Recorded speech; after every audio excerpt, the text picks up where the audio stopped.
it's already the ball's already starting to roll, is what I've tried to tell you all about it. And I saw President Trump in office whenever they released this next plague. So, okay, so we're going to get right to this video, and I want you to listen to what they're saying they're planning.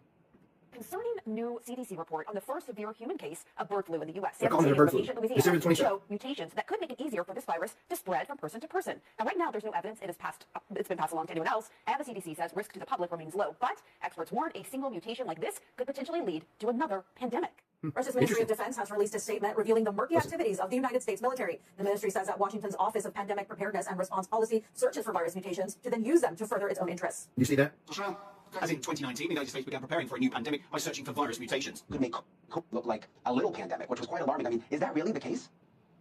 Yes, Brian, I really do think it's very likely that we will at some time, it's not a question of if, it's more of a question of when, we will have a bird flu pandemic. When we will have it. And as you mentioned, unfortunately, bird flu has, when it does enter humans, has a significant mortality, probably somewhere between 25 and 50% mortality. So it's going to be quite complicated. Once the virus gains the ability to attach to the human receptor and then go human to human, that's when you're going to have the pandemic. And as I said, I think it's just a matter of time.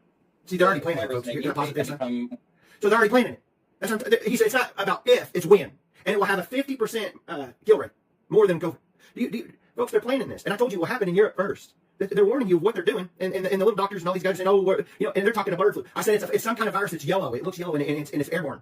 It's an airborne virus. This is what the Lord's showing me. But it's genetically created. It's in a lab. And I saw it being created by AI technology. Okay? Keep going. More easily transmitted person to person. So the more this virus circulates, and specifically co-circulates with human strains, that's going to increase the odds of the virus evolving to more human-to-human transmission. And that, of course, could signal another pandemic.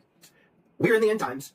We know we're going to see these things and these signs of the times escalate because the Bible told us there'll be plagues, pestilence and plagues, and there'll be wars and rumors of wars. We're going to see earthquakes in diverse places. We're going to see these things because the Lord said it was going to happen. But it's very interesting that they're using biological labs and they're using AI technology to create these superbugs because they want population control. You know, just like the Georgia Guidestones and things that has been brought up in the past, that they want to take population down to 150 million or whatever it was. Very dark things. And so it's like the Lord showed me. It would be another genocide.